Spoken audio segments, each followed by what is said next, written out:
Kini Bang Imran pagi buta sudah datang untuk menimba air untuk ibu mandi. Sebelum berangkat kerja sebagai kuli bangunan, Bang Imran terlebih dahulu menimba air dan mengisi air bak sampai penuh. Dan Mbak Rahmi yang setiap harinya memasak bubur untuk ibu sarapan pagi. Sudah seminggu ini, perubahan itu muncul pada kedua saudaraku. Aku berpikir mereka sudah berubah, dan inilah saatnya kesempatanku untuk mencari pekerjaan yang dekat dengan rumah, agar nantinya aku bisa mempunyai waktu luang untuk sesekali melihat keadaan ibuku. Kebetulan, toko di depan rumah membutuhkan karyawan untuk pelayan tokonya. Mbak, Riana ingin bekerja di toko depan. Kebetulan, yang punya toko lagi mencari pelayan untuk tokonya.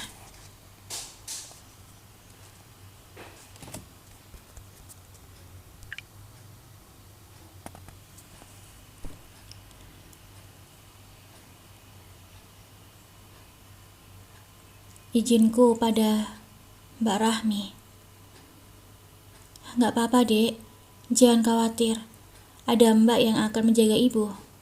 Ucap Mbak Rahmi setuju dan meyakinkanku. Esok paginya, aku pun mendatangi toko sembako tersebut. Toko yang diberi nama Harapan Bunda itu kini sudah mulai buka. Maaf Mbak, saya ingin melamar menjadi pelayan toko di sini. Apakah saya bisa bertemu dengan pemiliknya langsung? Ucapku pada pelayan toko itu. Mari masuk Mbak, bos saya ada di sana. Ucapnya menunjuk ke arah meja kasir. Maaf mengganggu Pak, saya ingin lamar di toko ini sebagai pelayan. Ucapku langsung ke intinya. Mau bekerja sekarang atau besok? Ucap pemilik toko ramah. Bagaimana kalau besok saja Pak? Ucapku. Boleh. Besok sebelum jam 7 pagi, kamu sudah harus standby di toko. Ucap Pak Kasmir, pemilik toko. Tanpa syarat apapun, yang terpenting mau bekerja, aku resmi diterima. Bekerja dari jam 7 pagi sampai jam 5 sore, aku digaji sebesar 1,5 juta rupiah. Gaji yang lumayan untuk keperluan 1 bulan. Apalagi jam waktu makan siang dan istirahat setengah jam bisa kugunakan untuk melihat keadaan ibu dengan melangkahkan kaki selama 5 menit. Aku sudah sampai di rumah. Bagaimana nak? Apa kamu sudah diterima kerja? Ucap ibu menantikanku pulang yang sedang duduk di lantai teras beralaskan tikar plastik. Alhamdulillah Bu, berkat doa ibu, Riana besok sudah mulai bekerja. Ucapku bersyukur sembari memeluk ibuku. Wajah dan tubuh ibu kini sudah nampak berisi dan tak pucat lagi. Beliau bisa berjalan dengan tegap tanpa harus dibopong lagi. Dan aku melihat semangat ibu kembali. Rupanya penyakit ibu datang bukan karena lelahnya fisik, melainkan batin ibulah yang selama ini sakit. Tak ada yang lebih membahagiakan dariku selain melihat ibuku ceria dan sehat seperti sedia kala. Belum sempat aku mengganti baju, tiba-tiba ada 2 orang pria yang memantau keadaan dan melihat keadaan rumah. Entah apa maksud dari kedua pria tersebut yang berpakaian rapi itu. Sudah pulang Dek? Syukurlah. Mbak izin keluar sebentar ya. Ada urusan yang Mbak harus selesaikan. Ucap Mbak Rahmi yang sudah berpakaian rapi. Tak biasanya Mbak Rahmi terlihat sangat ceria seperti itu. Ada yang mengganjal di hati ini. Namun ku hempaskan pikiran negatifku. Dengan menjinjing tas hitam, entah apa yang ada di dalamnya. Aku pun tak tahu dan merasa tidak enak untuk bertanya pada Mbak Rahmi. "Bu, bagaimana keadaan Ibu? Apa hari ini ada kelakuan dari Mbak Rahmi yang membuat Ibu sedih?" tanyaku khawatir. "Rahmi sudah berubah, Nak. Malahan tadi membelikan Ibu sebuah daster. Ini yang Ibu kenakan sekarang," ucap Ibu bahagia. Aku sangat bersyukur. Akhirnya, perhatian Mbak Rahmi kepada Ibu bukan sekedar di mulutnya saja, melainkan juga langsung dipraktekkan. Tak lama, Mbak Rahmi pun pulang bersama Bang Jamal dan Bang Imran. Mereka sepertinya janjian dan akan bertemu dengan seseorang. Entahlah, aku tak tahu dan perasaanku semakin tak enak. Namun aku tak tahu mengapa aku merasa curiga dengan kedua kakakku dan kakak iparku itu. Semoga saja mereka tak melakukan sesuatu yang akan merugikanku dan ibu atau perbuatan buruk lainnya. Sebelum aku pergi bekerja, terlebih dahulu aku memastikan makanan serta air mandi ibu yang sudah disiapkan oleh kedua saudaraku. Bak mandi ibu sudah diisi penuh dengan air oleh Bang Imran, seperti biasa. Sementara bubur ibu masih berada di atas api dan sebentar lagi akan matang.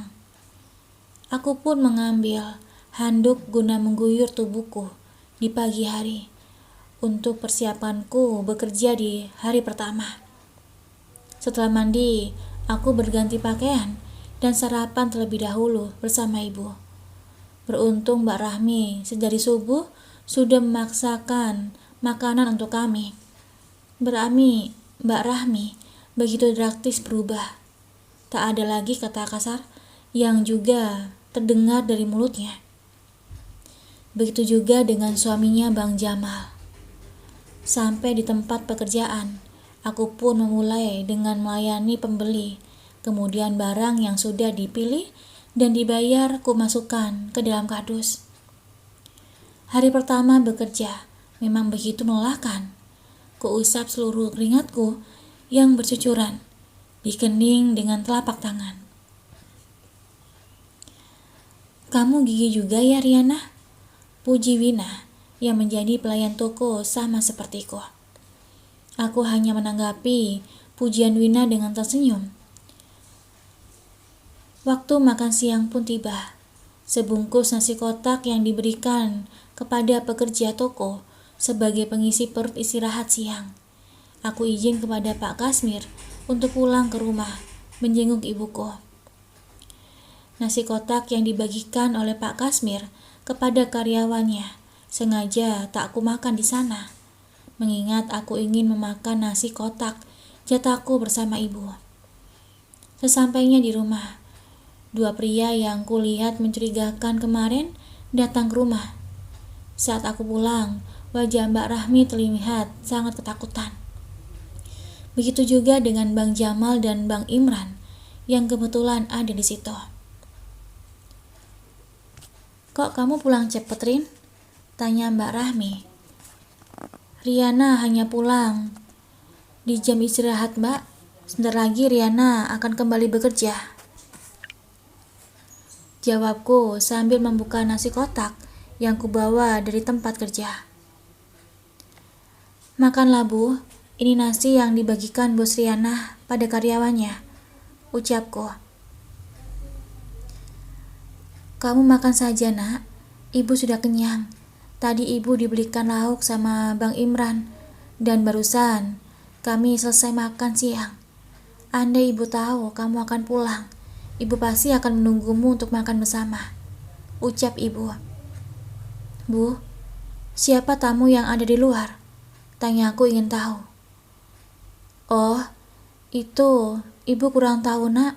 Cuma tadi ibu diminta coret kertas pakai jari jempol ibu," ucap ibu padaku sambil menunjukkan bekas tinta di jari jempol kanannya. "Untuk apa mereka mengambil sidik jari ibu?" tanyaku lagi penasaran.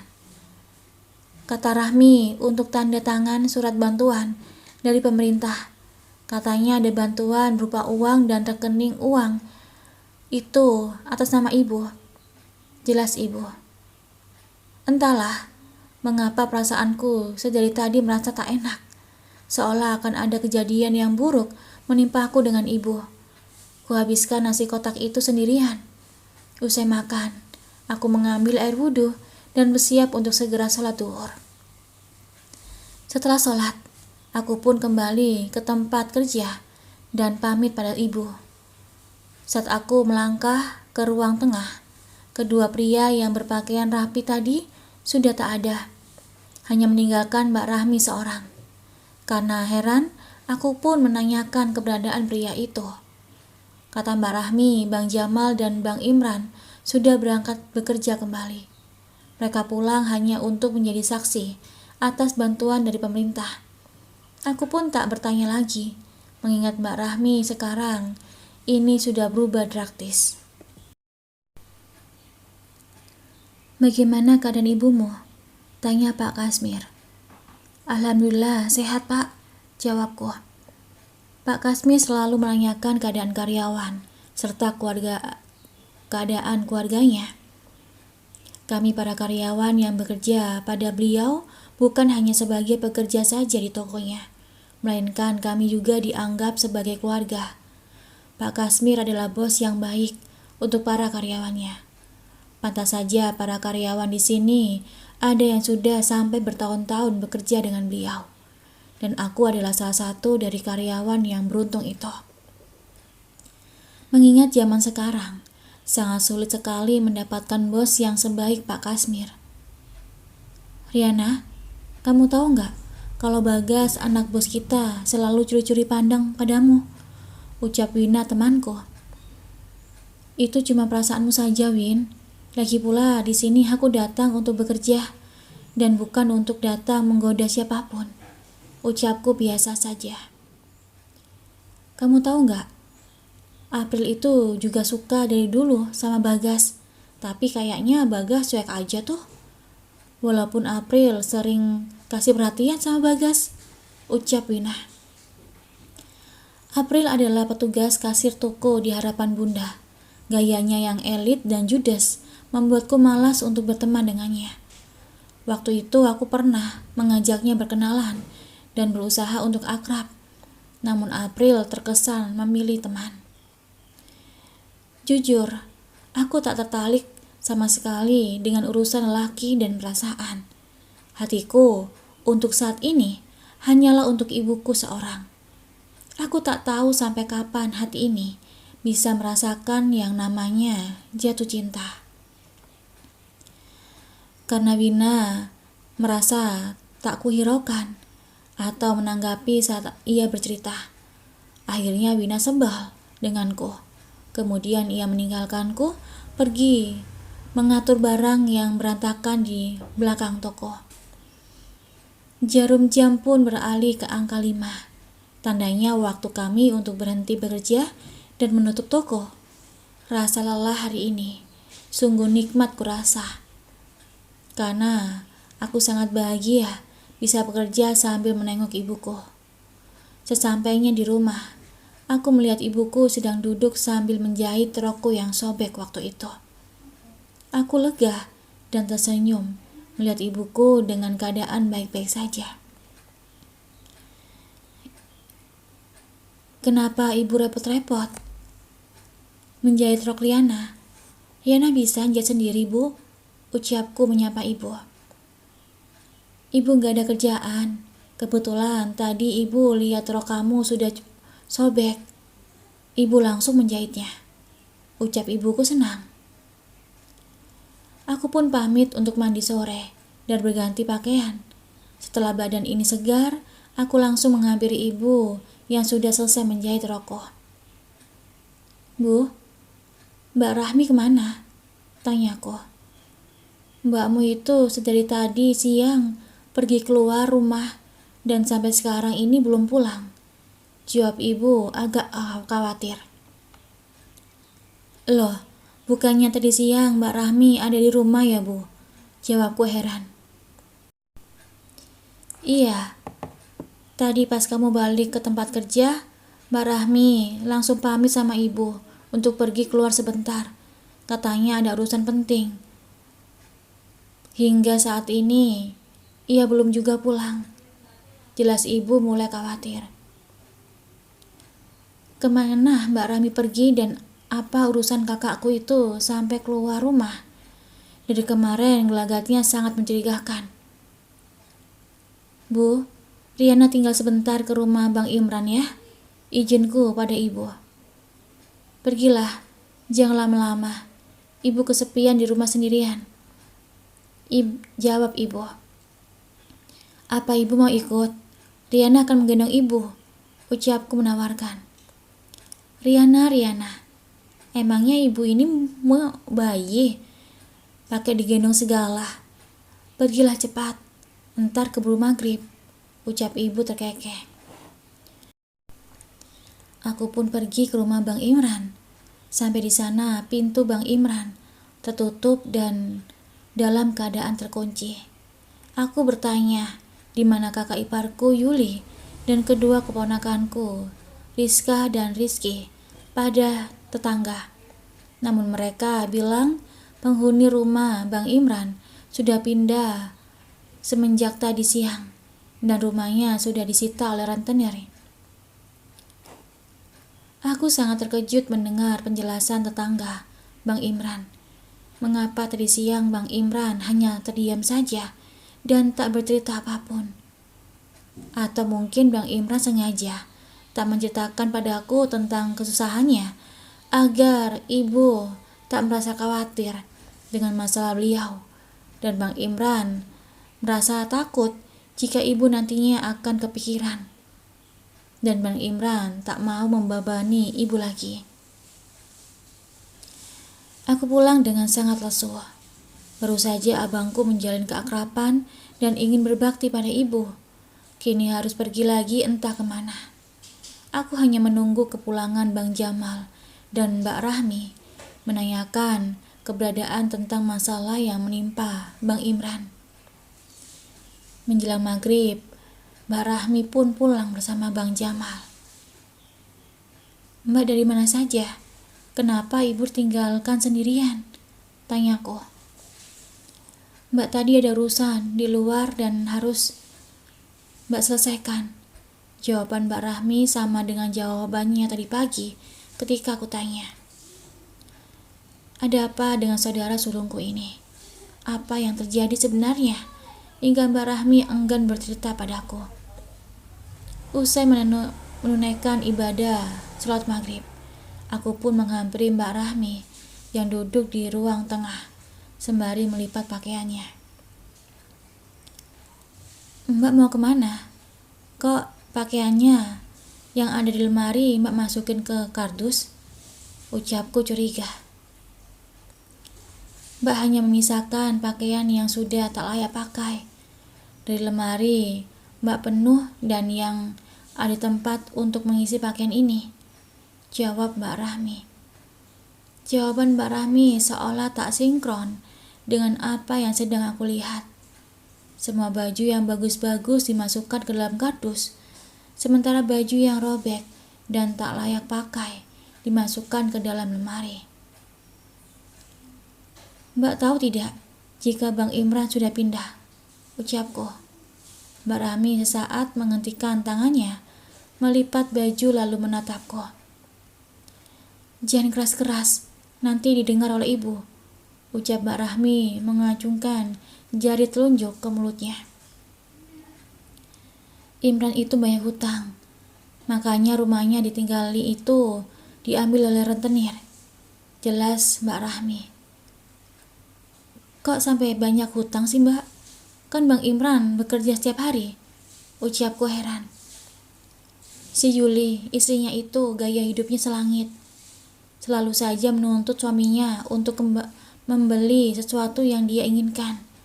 Jika tidak tercapai, maka cerailah yang ia minta pada suaminya.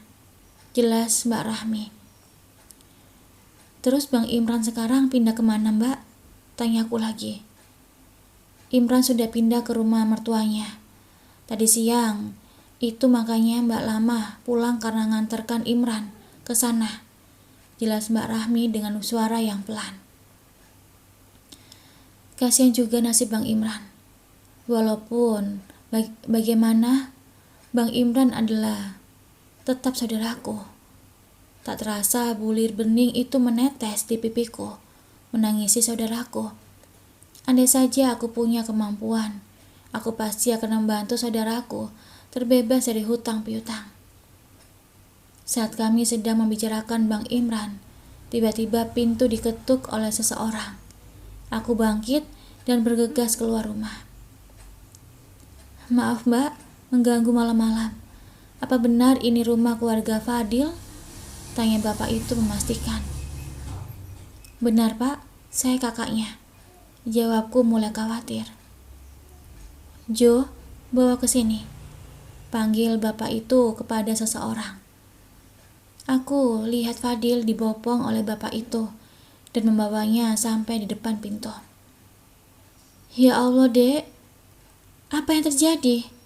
Ucapku terkejut melihat darah bercucuran dari kening Fadil. Wajahnya bonyok dan lebam akibat pukulan. Adik Mbak tadi dikeroyok oleh pemuda yang berada di sampingan. Kami segera melerai dan membawanya ke sini, ucap bapak itu. Kedua bapak itu pamit pulang. Aku pun membopong adikku Fadil masuk ke dalam rumah. Ya Allah Fadil, ucap Mbak Rahmi juga kaget. Ibu pun keluar dari kamar karena mendengar suara kami. Fadil, anakku. Ibu menangis sambil mengusap wajah Fadil yang sudah babak belur.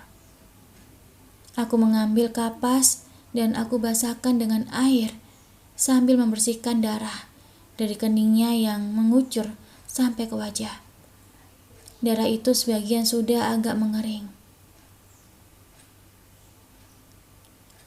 Mau apa kamu kesini lagi, hah?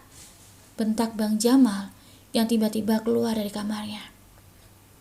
Bang, sudahlah, Fadil lagi terluka, ucap Mbak Rahmi menahan kasar tangan suaminya agar tak tersulut emosi. Aku tak tahu apa yang selama ini Fadil lakukan hingga membuat kakak iparku Jamal sangat membencinya. Ibu, maafkan Fadil, Bu, ucap Fadil bangkit dan memeluk ibu. Fadil, anakku, ibu sangat merindukanmu, ucap ibu memeluk Fadil dengan erat. Hari ini ujian datang bertubi-tubi. Bang Imran yang telit hutang, kemudian Fadil yang babak belur. Aku merasa kasihan dengan saudara-saudaraku. Di saat ibu ingin menikmati ketenangan kini, ujian datang lagi dari anak-anaknya. Entah sampai kapan ibuku merasakan ketenangan di usia senjanya.